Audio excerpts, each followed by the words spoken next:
de nous avoir rejoints pour cette webconférence flash qui est dédiée au phénomène de déclassement professionnel. Pour nous en parler, nous accueillons ce matin Magali Flacher, chef de projet à l'INSEE Occitanie. Elle va nous expliquer comment se caractérise ce déclassement, quels sont les mécanismes qui entrent en jeu et quelles méthodes utilise l'INSEE pour le caractériser. Vous pourrez lui poser vos questions à l'issue de sa présentation. Avant de nous y intéresser, je vous explique en quelques mots ce qu'est la POS Occitanie. Alors, POS, c'est pour plateforme d'observation sociale. C'est une plateforme qui réunit des acteurs de l'action sociale du territoire régional. Notre objectif est d'éclairer des phénomènes sociaux observés dans la région en mutualisant et en confrontant des connaissances apportées par chacun de ces acteurs. Ces acteurs, ce sont des directions régionales de l'État, des organismes de protection sociale, des associations, des collectivités territoriales, des universités et instituts de formation et de recherche.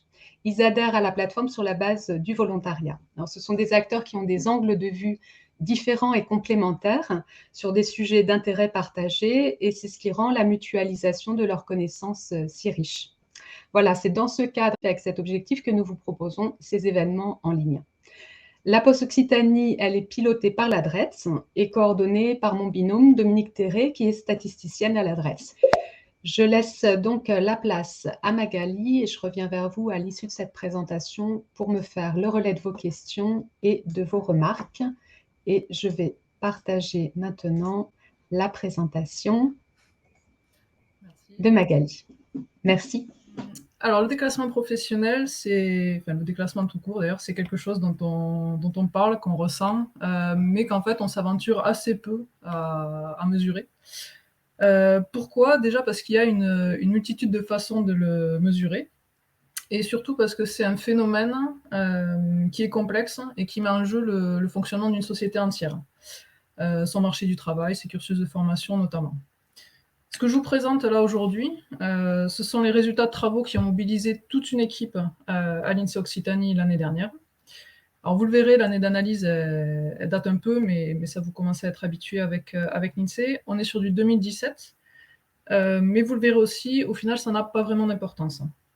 Ce que je vous propose aujourd'hui, c'est une nouvelle façon de voir le déclassement, de l'analyser, notamment pour tenir compte du fait qu'on est sur un phénomène qui s'analyse dans le temps. Alors, commençons déjà par clarifier le sujet. Le déclassement, c'est quoi? En fait, c'est un processus qui conduit une personne à occuper, à avoir un statut social inférieur à celui auquel elle pourrait prétendre. Mais en fait, prétendre par rapport à quoi? Le premier cas, c'est j'occupe une profession d'un statut social, c'est-à-dire d'une catégorie sociale qui est inférieure à celui de mes parents. En fait, c'est le cas du déclassement intergénérationnel. Il y a un deuxième cas qui est, en fin de carrière, j'occupe une profession d'un statut social qui est inférieur à la position sociale que j'avais en début de carrière. À ce moment-là, on parle de déclassement intragénérationnel.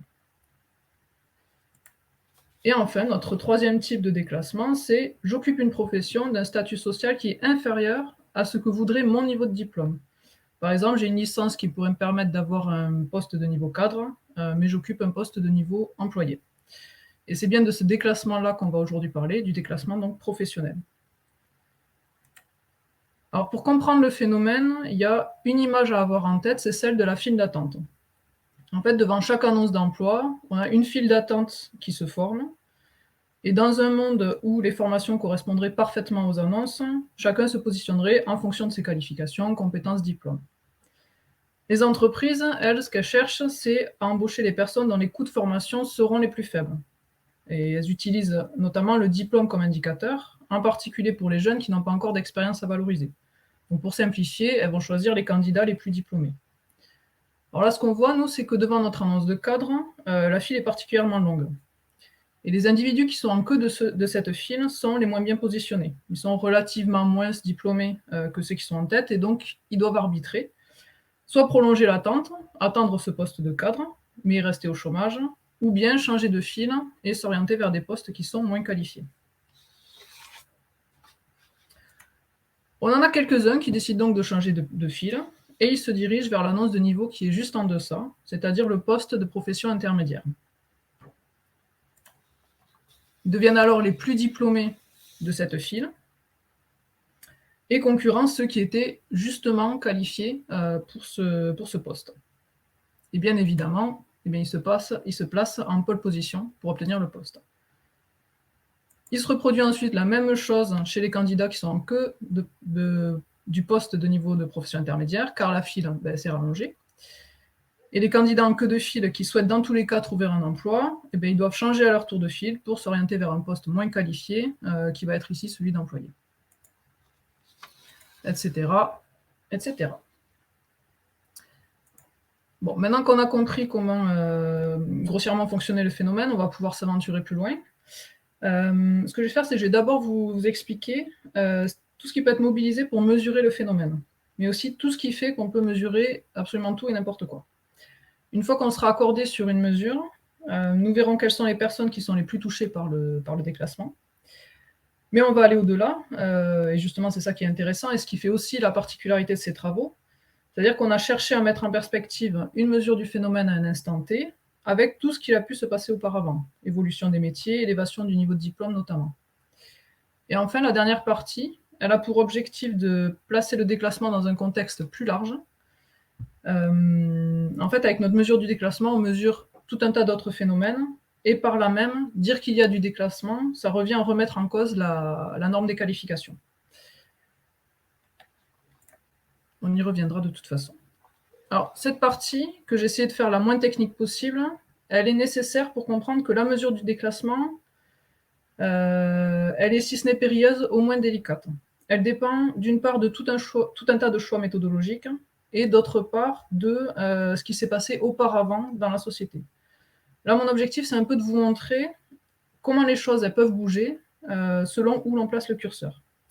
Et par la suite, volontairement, je vais donner très peu de chiffres pour plutôt préférer parler de fort déclassement ou de faible déclassement. Alors pour mesurer le déclassement, la première question à laquelle il faut répondre, c'est quelle méthode retenir pour mesurer le phénomène. Il y a 3 grands types de mesures pour quantifier le phénomène. Il y a une première approche qu'on appelle l'approche normative et qui repose sur l'analyse du contenu de la formation qui est a priori nécessaire pour occuper telle ou telle profession.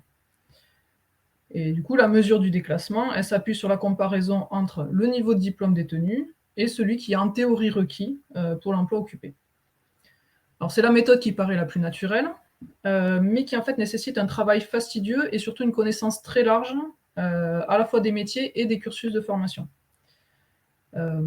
Actuellement, il n'existe pas de table de correspondance diplôme-profession qui soit suffisamment récente pour être mobilisable. Il y a une autre solution, c'est l'approche statistique, c'est-à-dire considérer que les situations d'adéquation entre mon niveau de diplôme et l'emploi que j'occupe, donc de manière générale, cette situation d'adéquation, c'est tout simplement la situation la plus fréquente. Autrement dit, on regarde dans une profession quels sont les diplômes les plus fréquemment obtenus. Et enfin, il y a une dernière approche qui est une approche subjective, mais qu'il faut plus voir comme une approche complémentaire. En fait, elle repose là sur le sentiment propre des personnes à l'égard de leur travail. Grosso modo, c'est « est-ce que je me sens déclassé ?» Alors, on est à l'INSEE, donc sans suspense, on va retenir l'approche statistique. Et donc la situation d'adéquation, elle correspond au niveau de diplôme le plus représenté au sein de cette profession. Pour les avertis, c'est le diplôme modal. On peut prendre un exemple, c'est ici notre profession lambda, avec une répartition lambda des effectifs selon les niveaux de diplôme. On a ici par exemple 30% de personnes qui détiennent un CAP-BEP, 40% qui détiennent un niveau baccalauréat, 25% un bac plus 2 et 5% un bac plus 3 ou 4. Ici, notre situation la plus courante, c'est notre barre la plus haute, c'est d'avoir le baccalauréat. Il en découle donc que le niveau bac, c'est notre situation d'adéquation, que le niveau CAP-BEP, ça correspond à des situations où les individus sont moins diplômés que ce qui est le plus fréquent d'observer, c'est-à-dire ce sont des situations de surclassement. Et les niveaux au-delà du bac, donc bac plus 2 et bac plus 3 et 4, ce sont les situations où les individus sont surdiplômés par rapport à ce qui est le plus fréquent d'observer. Donc ce sont les situations de déclassement. Il y a ensuite une deuxième question à se poser. Sur quel regroupement de diplômes est-ce qu'on doit s'entendre? Pourquoi c'est important? Parce que la détermination de la situation normale, elle est en fait très sensible au regroupement. Là, on va prendre un exemple un peu plus concret que notre situation lambda. On va prendre l'exemple des employés administratifs d'entreprise. Donc, figure ici pour les employés administratifs d'entreprise la répartition des individus en fonction de tous les niveaux de diplôme qui sont à notre disposition. On en a 9, de l'absence de niveau de diplôme jusqu'au doctorat recherche. Donc là, avec ce niveau de détail, le niveau de diplôme le plus fréquemment obtenu, c'est le niveau Bac+2. En revanche, si, pour des soucis de cohérence, on choisit de fusionner les deux niveaux de diplôme autour du bac, donc bac professionnel et bac général ou technologique, eh bien, on cumule nos effectifs sur une même modalité, qui est la modalité baccalauréat. Et à ce moment-là, le diplôme le plus fréquent, ce n'est plus le Bac+2, c'est le niveau bac. Donc, avec ce regroupement, les titulaires d'un Bac+2 deviennent déclassés. Donc, vous voyez, selon le type de regroupement qu'on fait, on va avoir des situations d'adéquation qui ne sont pas les mêmes. Donc, à noter, là, ces niveaux de regroupement qui apparaissent désormais à l'écran, ce sont les niveaux de regroupement qu'on a retenus dans notre étude, avec donc le regroupement des deux niveaux de bac, et également, au niveau très supérieur, le regroupement des Bac+5 et des doctorants et chercheurs. Alors, en miroir de la question du regroupement des niveaux de diplôme, se pose aussi la question du regroupement des professions. Les professions, elles sont distinguées via la nomenclature des catégories socio-professionnelles.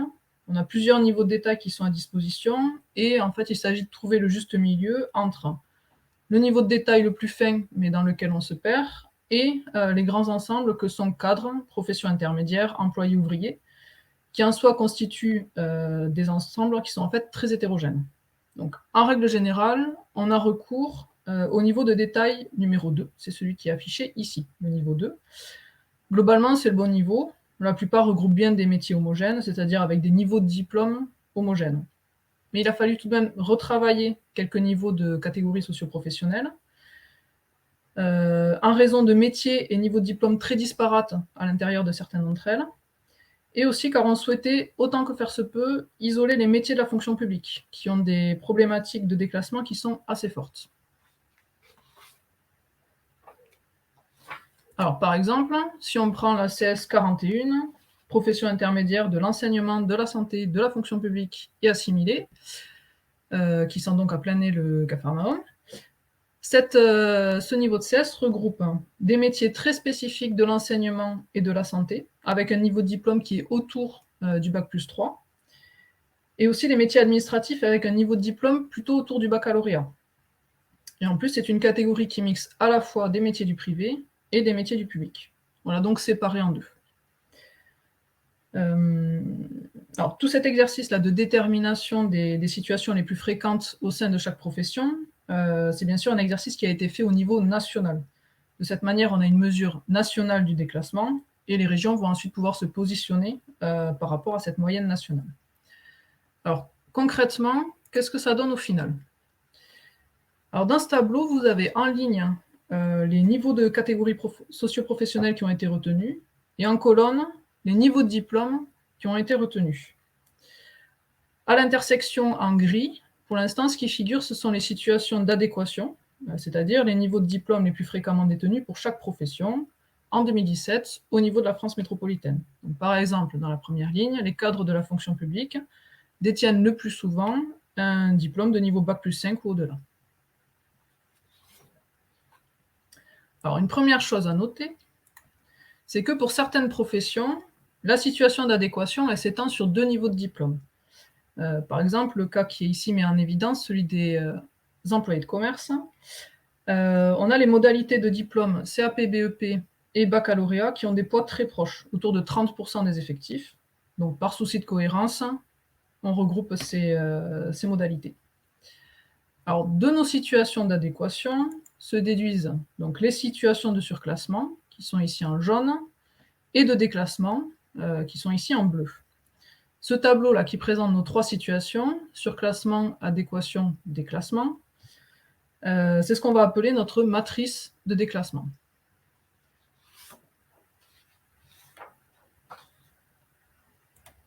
Vous noterez qu'il ne faut pas forcément être très diplômé pour être déclassé. En fait, le déclassement, il commence dès lors qu'on est au-delà de ce qui est le plus couramment observé.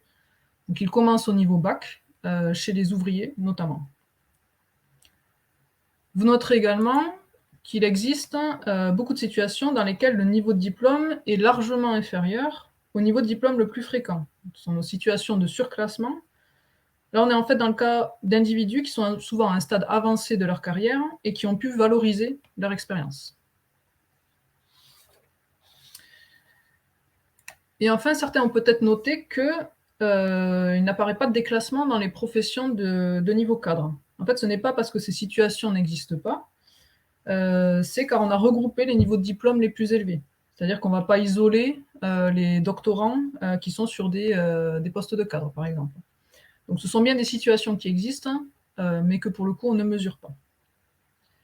Alors, une fois qu'on a cette matrice nationale, en fait, il suffit d'y appliquer la situation régionale, c'est-à-dire au niveau de la région, la répartition des diplômes au sein de chaque profession. C'est ça, en fait, qui va nous chiffrer la part des salariés déclassés. Donc, par exemple, dans les professions intermédiaires administratives de la fonction publique, deuxième ligne des professions intermédiaires, la norme, elle est au niveau baccalauréat. Donc, sont donc déclassés tous les niveaux supérieurs, c'est-à-dire nos 23% de Bac plus 2, nos 18% de Bac plus 3 ou Bac plus 4, et nos 10% de Bac plus 5 et doctorat. C'est-à-dire 51% des effectifs sont déclassés dans les professions intermédiaires administratives de la fonction publique. Un salarié sur 2. Donc, au total, au niveau de la région, toutes nos cases bleues de déclassés, elles représentent un salarié sur 5.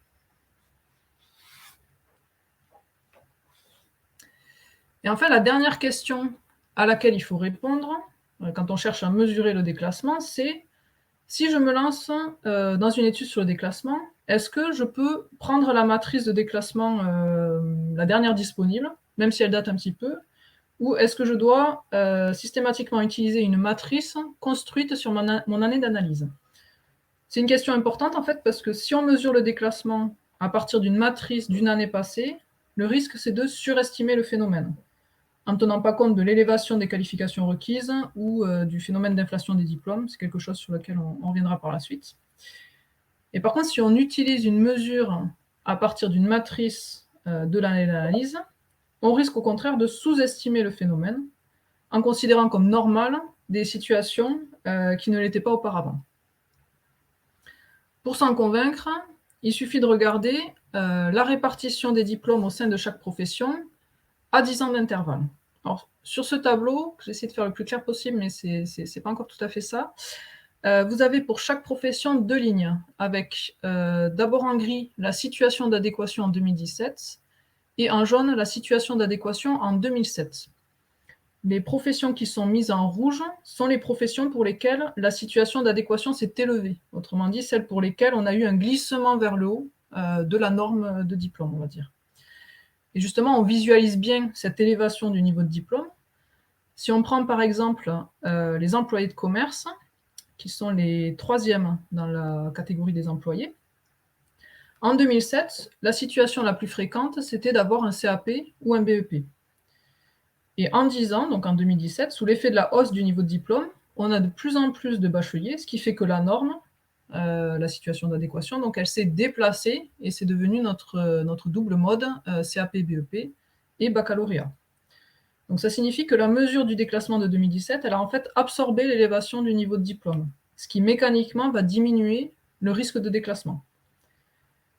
Ça veut dire quoi? Ça veut dire que si j'utilise la matrice de 2007, je considère donc que les bacheliers sont déclassés, et en fait là je vais mesurer que 4 employés du commerce sur 10 sont déclassés. Par contre, si j'utilise la matrice de 2017, et non pas celle de 2007, du coup je ne considère plus mes bacheliers déclassés, et je vais mesurer que seuls 2 employés du commerce sur 10 sont déclassés. Dans les professions pour lesquelles on n'observe pas encore d'élévation de la norme, on se doute que quand même le niveau de diplôme a également augmenté et que le risque de déclassement sera plus élevé. C'est quelque chose sur lequel on reviendra par la suite. On va détailler des exemples très concrets justement pour bien visualiser tout ça.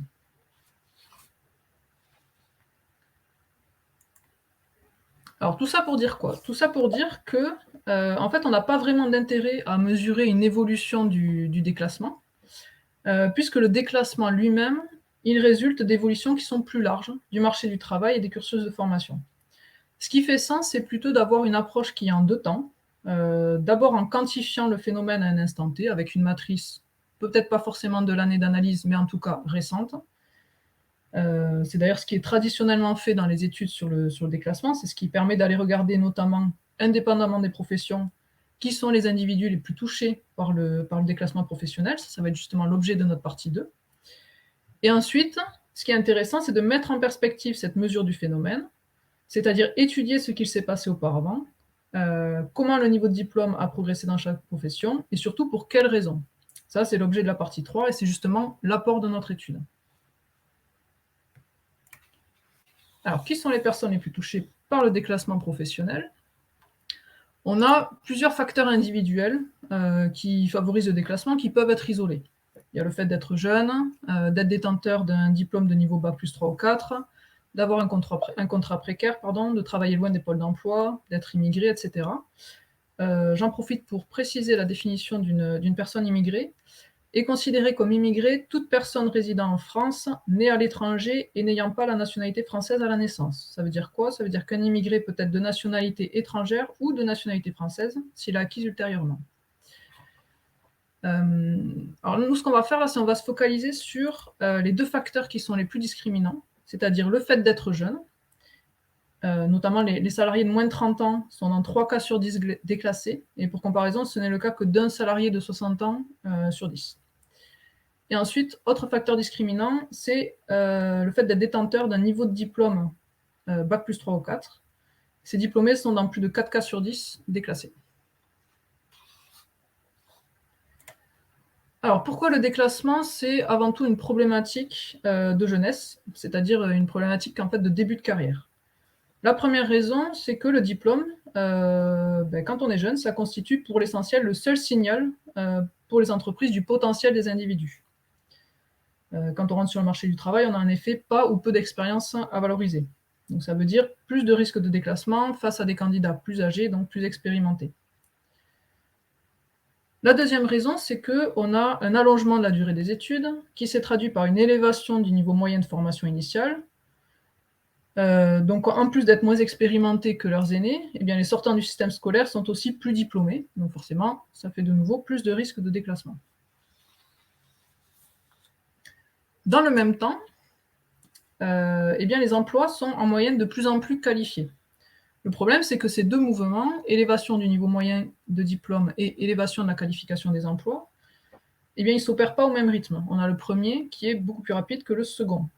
Il y a deux conséquences, c'est qu'en raison de ce décalage, les emplois sont alimentés à des niveaux de diplôme qui sont toujours plus élevés, et les jeunes sortants du système éducatif se retrouvent dans une pénurie relative d'emplois qualifiés, c'est-à-dire qu'il n'y en a pas autant que de sortants. Donc il en résulte forcément du déclassement pour certains. Donc voilà pour la problématique, on va dire, jeunesse. Ensuite, pourquoi les détenteurs d'un diplôme de niveau Bac plus 3 ou Bac plus 4 sont aussi particulièrement touchés? De manière assez traditionnelle, en fait, être titulaire d'un Bac plus 3 ou d'un Bac plus 4, ça permet de viser un poste de niveau cadre. Dans la fonction publique, il faut avoir une licence pour prétendre à un poste de cadre, de catégorie A, on va dire. Et dans le privé, on était plus au niveau Bac plus 4 avec l'ancienne maîtrise. La réforme LMD, donc licence, master, doctorat, elle a redistribué toutes les cartes. Et désormais, les niveaux Bac plus 3 ou 4, ils apparaissent comme une étape dans le parcours complet qui mène vers un master, un diplôme d'ingénieur ou au-delà. Dans le schéma simplifié qui figure à l'écran, ce sont nos niveaux licence 3 et master 1. On est donc sur des diplômes qui sont non professionnalisants, et qui sont forcément moins prisés des recruteurs, d'autant plus que dans notre région, on a un énorme vivier de Bac plus 5. Vous avez peut-être noté la licence professionnelle qui ici fait figure d'exception, parce qu'elle vise une insertion immédiate sur le marché du travail.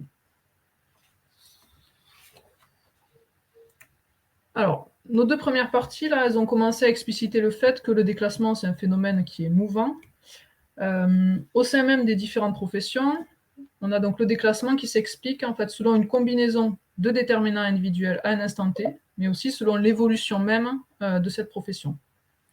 Par exemple, dans les professions intermédiaires administratives de la fonction publique, où le déclassement est fort, on y retrouve beaucoup de nos bac+3 ou bac+4 qui n'ont pas pu accéder à un poste de niveau cadre. En parallèle, on a le niveau de diplôme qui s'est très fortement élevé sur 10 ans, mais sans pour autant faire glisser vers le haut la norme. Et ça accroît donc le nombre de personnes ayant un niveau supérieur au niveau supposé normal pour exercer cette profession. Un autre exemple, le déclassement est assez faible chez les employés administratifs d'entreprise, avec un salarié sur 5 déclassé en 2017. Déjà car on y retrouve relativement peu de jeunes et peu de contrats courts. On a vu que c'était des facteurs individuels discriminants. Mais aussi parce qu'en parallèle, le niveau de diplôme s'est tellement élevé depuis 10 ans que le niveau de diplôme supposé normal pour exercer la profession s'est lui-même élevé. Donc mécaniquement, cela réduit le nombre de personnes qui ont un niveau supérieur. Ensuite, ce qui est intéressant de faire, là, c'est d'aller regarder justement pourquoi ce niveau de diplôme s'est élevé. Au sein de nos employés administratifs d'entreprise, on a des cas assez différents selon les types de professions. Par exemple, pour les employés de banque, on observe beaucoup plus de détenteurs d'un bac+3 en 2017 qu'en 2007. En fait, auparavant, les banques engageaient une grande part de diplômés de l'enseignement secondaire qui ensuite étaient formés en interne. Désormais, à cause notamment de l'explosion des services qui sont proposés par les banques, les nouveaux employés de banque sont issus de l'enseignement supérieur économique. Autre cas, les employés des services comptables et financiers. Pareil, il y a également plus de bac+3 qu'auparavant. Mais là, ce qui change par rapport aux employés de banque, c'est que la nature du travail, elle est restée globalement inchangée. Là, en fait, on est devant le phénomène dit d'inflation des diplômes. C'est-à-dire, c'est un phénomène en fait, qui mixe le fait qu'on a globalement plus de diplômés et sur des niveaux plus élevés. Et en fait, devant l'élévation globale du niveau de diplôme, les recruteurs ils vont naturellement préférer prendre le candidat avec le diplôme le plus élevé, surtout si les candidats sont en début de carrière, vu que voilà, le diplôme est un signal. On va maintenant zoomer sur des professions assez particulières, nos fameuses donc, professions intermédiaires de l'enseignement et de la santé, desquelles on a retiré notamment tout ce qui était profession administrative de la fonction publique. Ce sont des professions dans lesquelles on observe très peu de déclassement. Mais en fait, c'est principalement pour des raisons mécaniques. Ces professions elles sont particulières parce que l'accès est conditionné à la détention de certains diplômes, ce qui va naturellement limiter le déclassement. Par exemple, pour être infirmier, il faut tant d'années d'études. Je fais donc ces tant d'années d'études et je n'ai aucune motivation à aller au-delà, vu que ça me suffit pour exercer mon métier. Le niveau de ces diplômes requis, c'est par ailleurs élevé en 10 ans, ce qui va aussi automatiser en quelque sorte l'élévation de la norme. Donc les infirmiers doivent justifier d'un bac+3 maintenant au lieu d'un bac+2 auparavant. Dans l'enseignement, un master est nécessaire depuis 2010 pour passer les concours externes de professeurs du primaire et du secondaire, alors que le niveau licence suffisait auparavant. Donc le niveau de diplôme le plus souvent observé est passé du bac+2 au bac+3 en 10 ans, sans pour autant générer moins de déclassement. Et enfin, dernier exemple d'une catégorie sociale à histoire un peu particulière, celle des ouvriers qualifiés. On y observe pas mal de déclassements, 3 salariés sur 10 déclassés en 2017. Alors, tout d'abord pour des raisons structurelles. On est déjà sur des secteurs d'activité où le déclassement il est intrinsèquement élevé, et sur des secteurs qui emploient souvent des jeunes. Et ensuite, la hausse du niveau de diplôme, elle est importante, mais pas encore depuis assez longtemps pour faire évoluer cette norme. Donc ça, c'est quelque chose qu'on commence à bien voir. Ici, la hausse des diplômes, elle est à rapprocher en partie de la mise en œuvre de technologies de plus en plus sophistiquées, qui poussent justement à un niveau de formation accru. Ça fait écho à ce qu'on appelait il y a quelques années, enfin quelques décennies, l'hypothèse de progrès technique biaisé, pour décrire le fait que la demande de main-d'œuvre qualifiée augmente, en partie au détriment des personnes non qualifiées. Plus récemment, ça fait écho à la polarisation du marché du travail, c'est-à-dire le fait qu'avec la digitalisation de l'économie notamment, tout ce qui est emploi routinier intermédiaire, ça tend à se réduire, et en parallèle, on observe une croissance de l'emploi très qualifié, mais aussi de l'emploi non qualifié qui ne peut être automatisé, ce qui est service à la personne par exemple. C'est des choses sur lesquelles on peut revenir par la suite. Donc, en parlant là, de progrès techniques biaisés, d'inflation des diplômes, de digitalisation de l'économie, etc., vous commencez à percevoir qu'en mesurant le déclassement, en fait, on mesure d'autres choses. En particulier, on mesure le relâchement du lien qui doit normalement y avoir entre la formation, le diplôme, et l'emploi occupé, enfin, la qualification de l'emploi occupé. Dit autrement, ce qu'on fait, c'est qu'on interroge la validité des normes de qualification. Alors, l'adéquation supposée entre diplôme et emploi, elle repose d'abord sur celle qui est attendue entre les compétences individuelles et la qualification de l'emploi. C'est notre flèche 1 du schéma. Le diplôme informe sur ses compétences, puisqu'il constitue normalement le gage qu'un certain nombre de connaissances ont été acquises durant le cursus de formation. Le diplôme est de manière plus générale un indice sur les aptitudes individuelles, et parmi ces aptitudes individuelles, on peut notamment penser à la capacité plus ou moins forte à se former. Au niveau de l'emploi occupé, de la qualification d'emploi occupé, on peut supposer qu'il y a une certaine correspondance entre ces caractéristiques, c'est-à-dire une correspondance entre la qualification et la rémunération.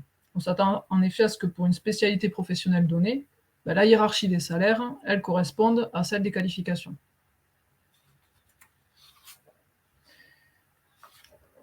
Et enfin, on peut supposer que la catégorie socio-professionnelle, elle reflète correctement la qualification de l'emploi occupé. C'est notre flèche 3. Mais on voit bien avec tout ce qu'on a raconté auparavant que tous ces liens, les flèches 1, 2, 3, tous ces liens supposés, ils se relâchent. Tout d'abord, le déclassement lui-même, il traduit un relâchement du lien entre le niveau de diplôme et la catégorie sociale de l'emploi occupé, et la qualification d'emploi occupé, pardon. Autrement dit, le déclassement traduit un relâchement au niveau de la flèche 1, mais aussi de la flèche 2. Ensuite, l'existence du phénomène d'inflation des diplômes, lui, ce qui traduit, c'est un relâchement du lien entre le niveau de diplôme et les compétences individuelles attendues par les employeurs. C'est-à-dire que même si la nature du travail reste inchangée, les employeurs profitent de l'élévation globale du niveau de diplôme pour, par exemple, demander au minimum un diplôme universitaire, alors qu'auparavant, ils se contentaient d'un niveau baccalauréat.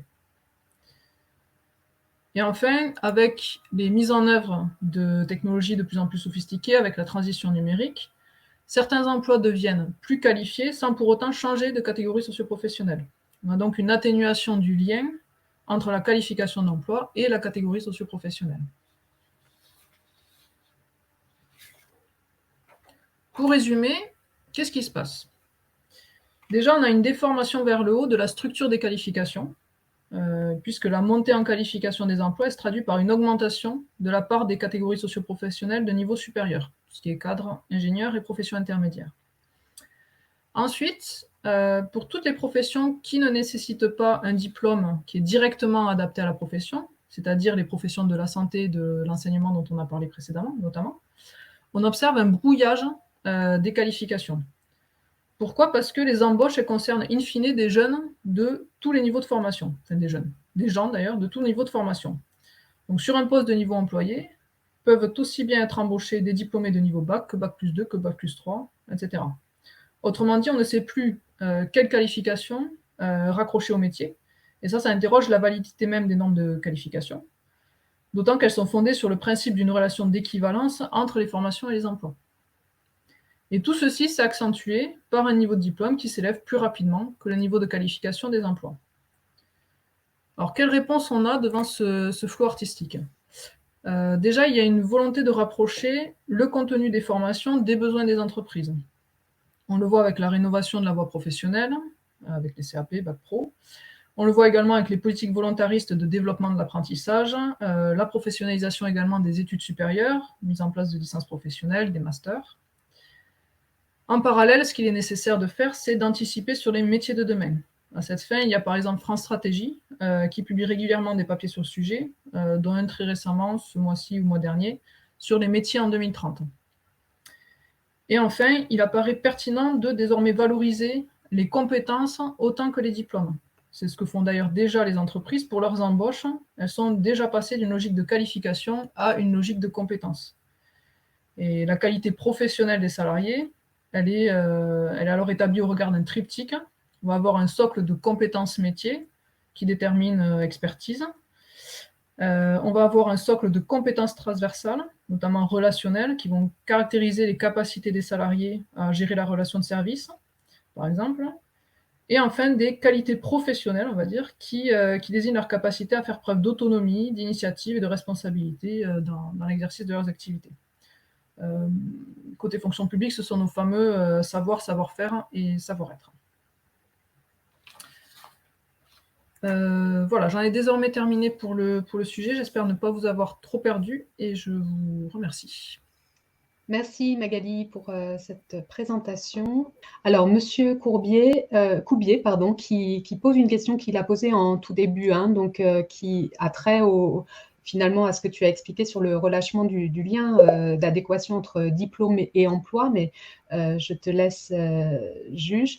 Il pose la question de pourquoi se référer au diplôme, puisque dans la vie active, on n'utilise que 5%, entre parenthèses, selon les chefs d'entreprise, au plus des acquis scolaires. Alors, la première réponse, c'est une réponse méthodologique, c'est-à-dire que si on veut étudier le déclassement au niveau régional, le plus simple, c'est d'utiliser le diplôme. On peut aussi mesurer du déclassement en utilisant le salaire, c'est-à-dire regarder si le salaire perçu est inférieur à ce qui est perçu en moyenne, on va dire, dans la profession. Mais voilà, pour des questions méthodologiques, on a choisi le diplôme, mais les deux se font. Il y a ce qu'on appelle du déclassement salarial qui peut aussi être mesuré. Les deux approches sont complémentaires au même titre que le déclassement subjectif. Sandra Cuvillier de la DRETS qui pose la question a-t-on une idée du nombre de personnes? Alors, en deux questions, elle l'a posé, donc je fais un mix des deux, j'espère que je retranscrirai bien. A-t-on une idée du nombre de personnes en situation de déclassement? Alors, en Occitanie, ça concerne, notre 1 salarié sur 5 déclassé, ça concerne 390 000 salariés. Niveau France, je n'ai pas le chiffre. Mais on est, au niveau France métropolitaine, pardon, on est à environ 1 salarié sur 5 également. On est dans la moyenne de la France métropolitaine. Merci. Nadia Nussbaum de l'ADRETS qui pose la question, dans les facteurs individuels de déclassement, est-ce que la question du genre est importante? L'étude apporte-t-elle ce comparatif de déclassement selon que l'on est femme ou homme? Alors, la question du genre, elle est importante puisque c'est vrai que traditionnellement, on a en tête que les femmes sont plus déclassées que les hommes. Nous, ce qui est ressorti de notre analyse, c'est que, en tout cas pour les nouvelles générations, justement, la question du genre n'apparaît plus du tout. Et même les femmes sont moins déclassées que les hommes au sein des nouvelles générations. Vous trouverez plus de détails justement dans la publication à ce sujet. Toujours Nadia Nussbaum qui pose la question, ce phénomène de déclassement est-il typiquement français ou retrouve-t-on ces phénomènes dans d'autres pays? Entre parenthèses, s'il y a des études de ce type à l'international. Alors je dirais que c'est surtout un phénomène de pays occidentaux. Il y a des études bien sûr qui sont faites dans d'autres pays, mais souvent avec des méthodologies qui sont différentes. Par exemple aux États-Unis, sur le lien donc entre diplôme et profession occupée, ils utilisent non pas le niveau, pour qualifier la situation d'adéquation, ils n'utilisent pas ce qu'on utilise, c'est-à-dire le diplôme modal, c'est-à-dire la situation la plus courante. Ils utilisent un niveau de diplôme moyen, par exemple. Concernant des études internationales, je n'en ai pas connaissance, mais peut-être qu'il y en a, je ne sais pas. Merci. Céline Fourcade du rectorat de la région académique d'Occitanie qui se demande, certaines régions sont-elles plus ou moins impactées par le déclassement? Oui, il y a forcément des différences entre régions qui sont des différences qui peuvent aussi être dues à la structure du marché du travail. Il me semble qu'il y a la Bretagne qui est assez touchée par le phénomène. Je ne sais plus exactement si... Oui, c'est ça. La Bretagne, elle est en tête du classement des déclassés, on va dire. Il y a la Corse derrière, hein. L'Occitanie arrive en troisième position. Et il y a des régions qui sont également moins touchées. Je pense que l'Île-de-France doit faire partie des régions les moins touchées, puisque justement, il y a enfin, c'est un énorme pôle d'emploi en soi, donc forcément, il y a une offre qui est beaucoup plus large des emplois, et on doit pouvoir y trouver un peu plus facilement son bonheur, on va dire. Pas d'autres questions? Merci à tous d'y avoir participé. Merci pour vos questions. Merci Magali pour cette présentation de qualité, comme toujours. Au revoir.